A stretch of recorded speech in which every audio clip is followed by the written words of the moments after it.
இனிய தோழர்களே தோழியரே, நான் உங்கள் சிப்லாலேருந்து பேசுகிறேங்க. இன்றைக்கி நம்ம இந்த சாதாரண மிஷின்லேயே எம்ப்ராய்டரி போடுறது எப்படின்னு கொஞ்சம் ரொம்ப சின்ன சின்ன டிசைன்களை நம்மளே போட்டுக்கலாம் அப்படின்றத நான் உங்களுக்கு சொல்லித்தரேன். வாங்க வீடியோவுக்கு போகலாம்.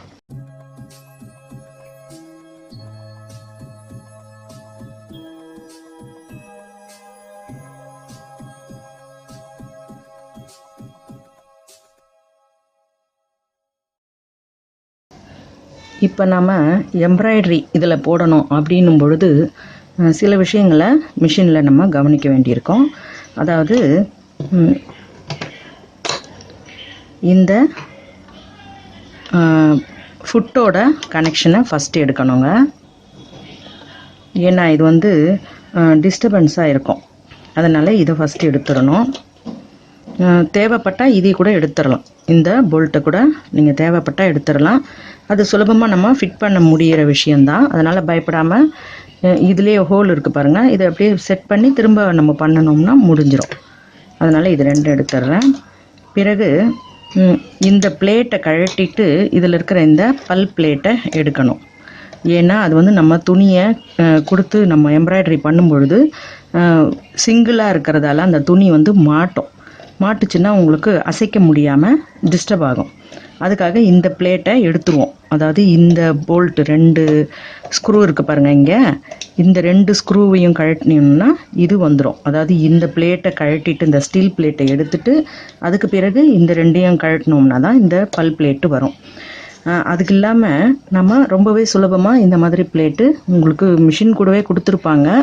இன்கேஸ் நீங்கள் மிஸ் பண்ணிட்டு இருந்தீங்கனாலும் கடையில் கேட்டிங்கன்னா உங்களுக்கு இந்த பிளேட்டு கிடைக்கும். இது வந்து கரெக்டாக இதுக்காகவே அமைக்கப்பட்ட ஒரு விஷயம். இதெல்லாம் நம்ம கழட்டாமல் போடலாம். இந்த ஒரு மாதிரி எம்போசிங்காக இருக்குது பாருங்கள், இந்த எம்போசிங் வந்து கரெக்டாக இந்த நீடிலோட பக்கத்தில், இந்த பக்கம் நீடிலோட ஹோல் இல்லை, நீடிலோட பக்கத்தில் இந்த பிளேட்டில் இருக்கும். அதில் அந்த ஹோல் வந்து ஃபிட் ஆகும். இப்போ இந்த 2 கொக்கி மாதிரி இருக்குது பாருங்கள், அந்த கொக்கியை நம்ம இதில் மாட்டி அழுத்தினோம்னா கரெக்டாக அதில் போய் செட் ஆகிடும். அப்போது நீடில் கரெக்டாக இந்த ஹோலில் மட்டுமே விழும். இப்போ நீங்கள் இதையும் கரெக்டாக மூடிடலாம். சரியா?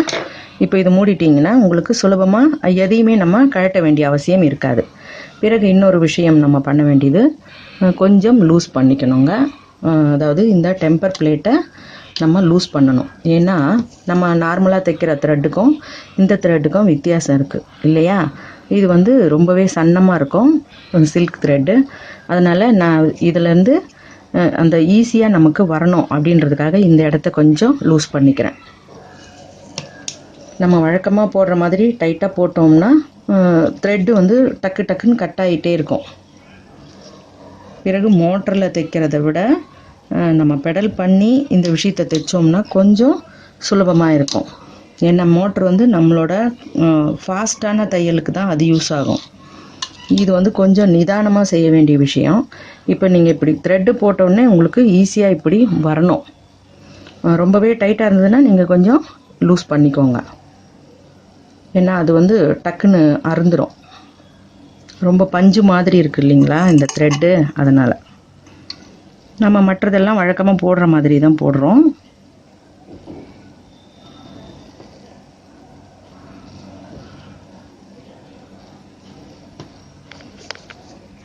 பிறகு பாபினில் சுற்றுறதுக்கு இந்த மாதிரி சன்னமான நூல், இந்த நூல் வந்து கீழே போட்டோம்னா தான் கொஞ்சம் சுலபமாக இருக்கும். அதாவது ரொம்ப சாஃப்டான நூல் தான் இது. இது வந்து எம்ப்ராய்டரிக்காகவே பாபினில் சுற்றுற நூல்னு கேட்டால் கிடைக்கும். இது சுற்றி போட்டிங்கன்னா தான் உங்களுக்கு சுலபமாக நம்ம மேலே இருந்தே கட் பண்ணி எடுக்க சுலபமாக இருக்கும். பிறகு நம்ம இந்த மாதிரி ஒரு ஃப்ரேமை வாங்கி செட் பண்ணும் பொழுது நமக்கு செட் பண்ணுறது துணி வந்து ரொம்ப டைட்டாக இருக்கணும். ரொம்ப பொலபொலன்னுலாம் நீங்கள் பண்ணிட்டீங்கன்னா அது வந்து அவ்வளோ க்ரிப்பாக விழாது. பிறகு நமக்கு இதை பிடிச்சிக்கிட்டு நம்ம அசைக்கிறதுக்காக இந்த ஃப்ரேம் வந்து உள் ஃப்ரேமு மேலே இருக்கணும். நம்ம கையில் பிடிச்சிக்கிட்டு அசைக்கிறதுக்காக நமக்கு இது மேலே இருக்கணும். பெரிய ஃப்ரேம் வந்து கீழே இருக்கணும். ஓகேவா? இந்த பெரிய ஃப்ரேம் வந்து கீழே இருக்கணும். நல்ல போர்ஷன் மேலே இருக்கும்போது, துணியோட நல்ல போர்ஷன் மேலே இருக்கும் பொழுது நீங்கள் உள் ஃப்ரேமு நமக்கு பார்த்த மாதிரி மேல் பக்கமாக இருந்ததுன்னா அசைக்க சுலபமாக இருக்கும். ஓகேவா? இதுதான் வந்து இதில் நம்மளோட அடிப்படையான விஷயங்கள். இப்போ இதில் நம்ம போடும்பொழுது டிசைன் எல்லாம் சின்ன சின்னதாக முதல்ல ப்ராக்டிஸ் பண்ணுங்கள். வேஸ்ட்டு துணியில் ப்ராக்டிஸ் பண்ணுங்கள். இது வந்து நம்ம சாதாரணமாக பிக்கோ மிஷின்லேயோ எம்ப்ராய்டரி மிஷின்லேயோ போடும்பொழுது வர்ற அளவுக்கெல்லாம் இது ஸ்பீடாக வராது. ஏன்னா இது சிங்கிளான தையல் தான் இல்லைங்களா? அது வந்து நமக்கு இப்படி விழும், அகலமாக விழும். இது வந்து அகலமாக விழுறதுக்கு வாய்ப்பே கிடையாது. ஏன்னா நமக்கு சிங்கிள் ஹோல் தான் இருக்குது இல்லைங்களா? நீங்கள் பிக்கோ மிஷின்லாம் பார்த்தீங்கன்னா அகலமான ஹோல் இருக்கும் ஊசி போடுற இடத்துல. அது வந்து உங்களுக்கு எப்படி ஜிக்ஜாக் மாதிரி விழும். இதில் விழவே விழாது, ஸ்ட்ரெயிட்டாக தான் விழும். அதனால் நீங்கள் வந்து இந்த ஊசியோட அளவு, அதாவது தையலோட அளவை நீங்கள் ஃபுல்லாகவே குறைச்சிட்டு நம்ம இஷ்டத்துக்கு இழுக்கிற மாதிரி வச்சுக்கோங்க. ரொம்ப பெரிய இதெல்லாம் வைக்க வேண்டாம். ஏன்னா இது நம்ம கரெக்டாக இப்படி வைக்கும் பொழுதே நம்ம இழுக்கும்போது கரெக்டாக வரும். இது சிங்கிள் தையல் தாங்க வரும். நம்ம தான் இதை அசைச்சு ரெடி பண்ணணும். ஓகேவா? இப்போ பாபினில் இருக்கிறத நான் இப்படி எடுக்கிறேன்.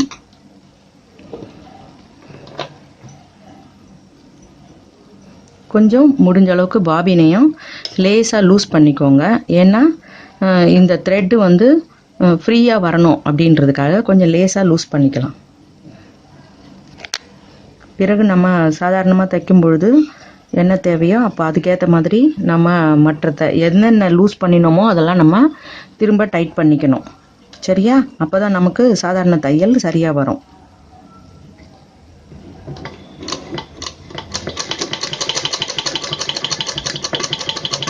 இது வந்து ரொம்ப நிதானமாக செய்யணுங்க. அவசரப்பட்டுலாம் வந்து இந்த வேலையை செய்ய முடியாது.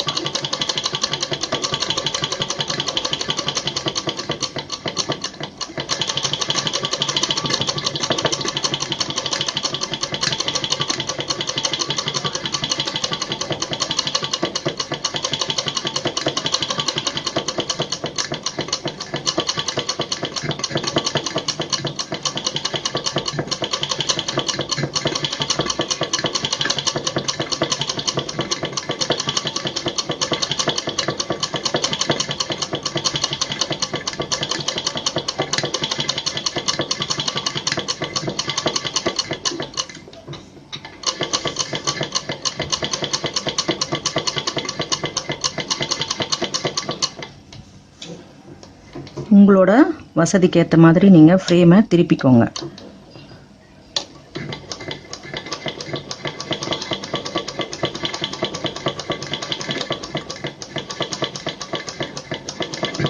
இப்போ இவ்வளோ தான் சிங்கிளாக நம்ம போடும்பொழுது இவ்வளோ தான் விழுது இல்லைங்களா? இப்போ இதையே தான் நம்ம திரும்பவும் ஒரே முறை இதே மாதிரியே பண்ணினோம்னா தான் நமக்கு கொஞ்சம் கனமாக கிடைக்கும். ஓகேவா? நீங்கள் ஒரு முறையும் இந்த மாதிரி எக்ஸ்ட்ரா த்ரெட் இருக்கும் பொழுது அதை கட் பண்ணிவிடுங்க. ஏன்னா அது வந்து திரும்ப த்ரெட்டில் சிக்கும் பொழுது உங்களுக்கு இந்த த்ரெட்டு திரும்ப கட் ஆகிடும்.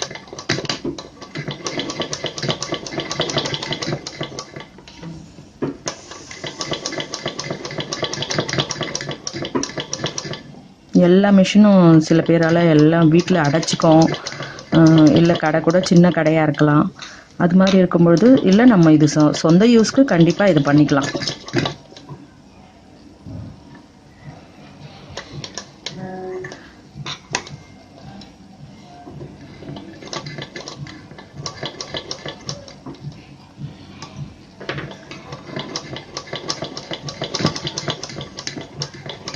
இப்போ நம்ம வந்து இந்த ஃப்ரேமை அசைக்கிறதுக்கு இந்த மேல் பாகம் எவ்வளோ ஹெல்ப்பாக இருக்குது பாருங்கள். நம்ம வந்து சில பேர் தெரியாமல் தலைக்கீழாக போட்டு கூட ட்ரை பண்ணி வரலன்னு நினைப்பாங்க. நம்ம இந்த ஃப்ரேமு நமக்கு மேலே இருக்கணும். இப்போ அந்த கீழே அந்த பல்லுலெல்லாம் மாட்டாமல் இருக்கிறதால நமக்கு இது சுலபமாக அசையுது பாருங்கள். சின்ன ஒரு ஆசைக்கு நம்ம சின்னதாக ஒரு டிசைன் போட்டு நம்ம வீட்டில் ட்ரைனிங் எடுக்கலாம். இப்போ நிறைய மிஷின்லாம் வந்து ஆன்லைனில் பார்த்தேன். ரொம்பவே எக்ஸ்ட்ரா ஸ்டிச்சஸ் எல்லாம் போட்டு ரொம்பவே அழகாலாம் இருக்குது.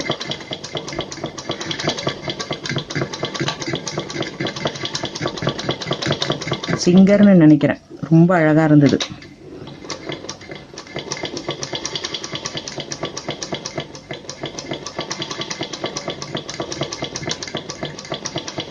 சும்மா உங்களுக்கு வேணுங்கிற டிசைனை நீங்களாவே டிசைன் பண்ணிக்கலாம்.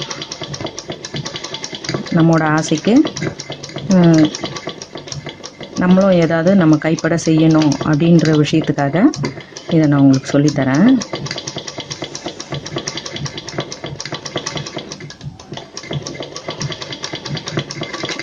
இப்போ சாதாரண நூலில் நம்ம போட்டு செஞ்சோம்னா ஷைனிங் கொஞ்சம் வராது. இது வந்து கொஞ்சம் சில்க் த்ரெட் அப்படிங்கிறதால கொஞ்சம் ஷைனிங் இருக்கும். அதனால தான் இந்த த்ரெட்டில் நம்ம போடலான்னு போட்டதுங்க.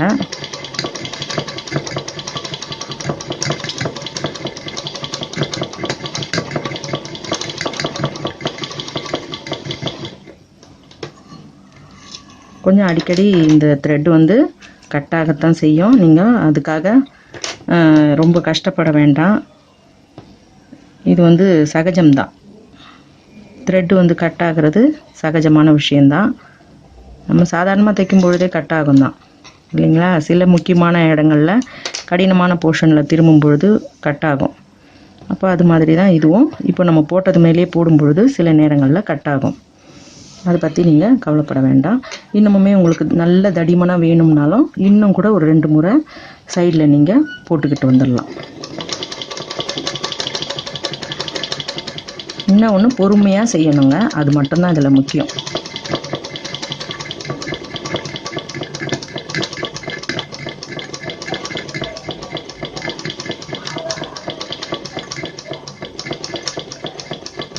சத்தம் போடாதே அப்படின்னு வசந்த் டைரக்ஷன் நினைக்கிறேன். அந்த படத்தில் இந்த மாதிரி ஹீரோயின் அந்த மனம் வந்து வேதனைப்பட்டு இருக்கும் பொழுது அவங்களுடைய அந்த நடுக்கத்தை, கை நடுக்கத்தை குறைக்கிறதுக்காகவே எம்ப்ராய்டரி கிளாஸ்க்கு அனுப்புவாங்க. நீங்கள் பார்த்துருப்பீங்கன்னு நினைக்கிறேன். அது வந்து அந்த சொல்கிற அந்த விதம் கரெக்டாக இருக்கும். கை நடுக்கம் போகணும்னா அந்த எம்ப்ராய்டரி பழகினா அந்த கை நடுக்கம் போயிடும். இப்போ இது வந்து நம்ம கண்ட்ரோலில் நம்ம அதை அசைக்கிறதுனால வர்ற விஷயம் இல்லையா? அதனால் அந்த படத்தில் அந்த விஷயத்தை தெளிவாக பதிவு பண்ணியிருப்பாங்க.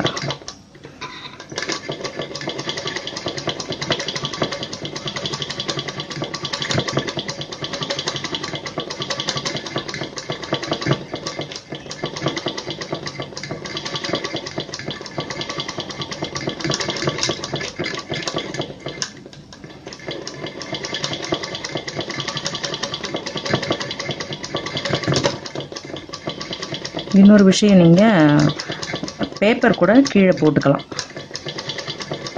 இப்போ சில துணிகள் வந்து ரொம்பவே இதுவாக இருக்கும், சில்கான துணி, வழுக்கிற துணி, அது மாதிரி இருக்கும் பொழுது உங்களுக்கு க்ரிப்பு சரியாக கிடைக்காது.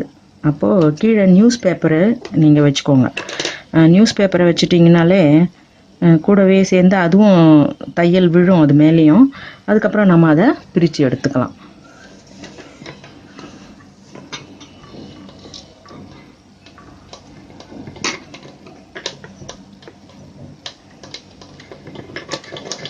இது ஒரு தோழர் ரொம்ப நாளாக கேட்டிருந்தாங்க, சும்மா சாதாரண மிஷினில் போட முடியுமா, அது இருந்தால் கொஞ்சம் சொல்லுங்கன்னாங்க.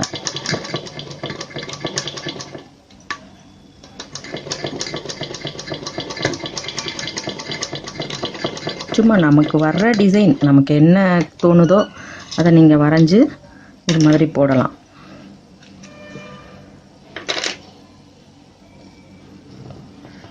அதுக்கு தேவை நமக்கு கொஞ்சம் வரையணும், பிறகு இந்த சில்க்கு த்ரெட்டு, அப்புறம் கோல்டன் த்ரெட்டும் இருக்குது.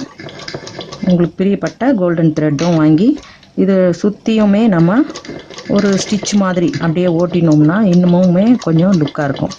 அது ஒரு ரெண்டு முறையோ 3 முறையோ ஓட்டினீங்கன்னா நல்லா பளிச்சுன்னும் தெரியும்.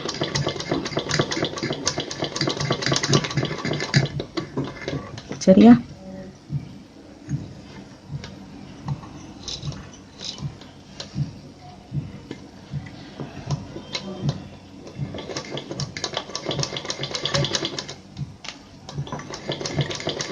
ஒவ்வொரு முறையுமே அந்த எக்ஸ்ட்ரா த்ரெட்டை நீங்கள் கட் பண்ணி போட்டுருங்க. அது சிக்கும் இதில்.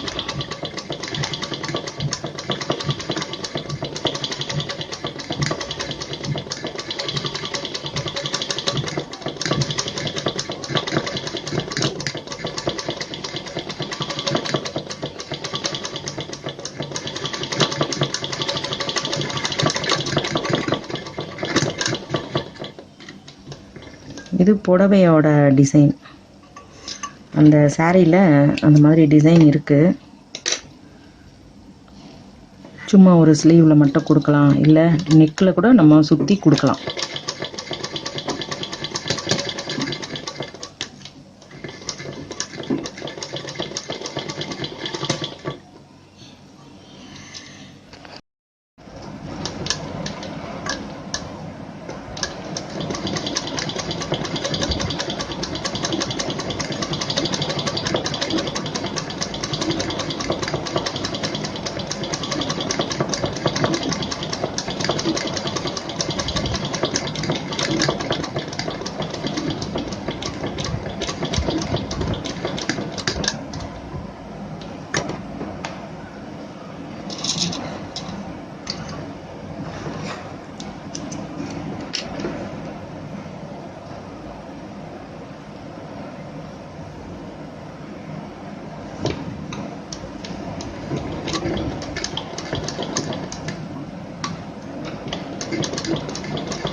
இப்போ இது முடிஞ்சிருச்சு, சரிங்களா? இப்போ நம்ம இந்த எக்ஸ்ட்ராவாக இருக்கிற த்ரெட்டெல்லாம் நம்ம இப்படி கட் பண்ணிக்கலாம். உங்களுக்கு இன்னமுமே ஃபாஸ்ட்டாக நல்ல திக்காக இது மாதிரி வேணும்னாலும் இன்னமுமே கூட நீங்கள் போட்டுக்கிட்டே இருக்கலாம். தையலை எக்ஸ்ட்ராவாக நீங்கள் போட்டுக்கிட்டே இருக்கலாம். அது கொஞ்சம் ஈவனாக போட்டோம்னா கொஞ்சம் அழகாக இருக்கும். அதாவது இப்படி ஒரே வாகில் போட்டோம்னா நல்லா வரும். நீங்கள் இந்த பக்கமும் அந்த பக்கமும் மாற்றி மாற்றி போடும்பொழுது அது குறுக்கு தையல் மாதிரி விழுந்துடும், சரிங்களா? இந்த ஒரு விஷயத்தை இதில் நீங்கள் கவனிச்சுக்கோங்க. சின்ன சின்னதாக நம்ம கிட்ட இருக்கிற இன்ஸ்ட்ருமெண்ட்டை வச்சு நமக்கு பிடிச்சமான டிசைனில் போடலாம். இப்போ இந்த த்ரெட்டெல்லாம் வந்து நீங்கள் கையிலேயே கட் பண்ணக்கூடிய அளவுக்கு தான் இருக்கும். அதனால் நீங்கள் ஒரு இதுக்கும் சிசர் தேட வேண்டிய அவசியம் இல்லை. உங்களுக்கு இந்த டிசைன் பிடிச்சிருந்தா எனக்கு லைக் கொடுங்க, கமெண்ட் கொடுங்க, ஷேர் பண்ணி சப்ஸ்கிரைப் பண்ணுங்கள். பெல் ஐக்கான் அழுத்தினீங்கன்னா நான் போடுற வீடியோஸ் உங்களுக்கு தொடர்ச்சியாக கிடைக்கும். மிக்க நன்றி, வணக்கம்.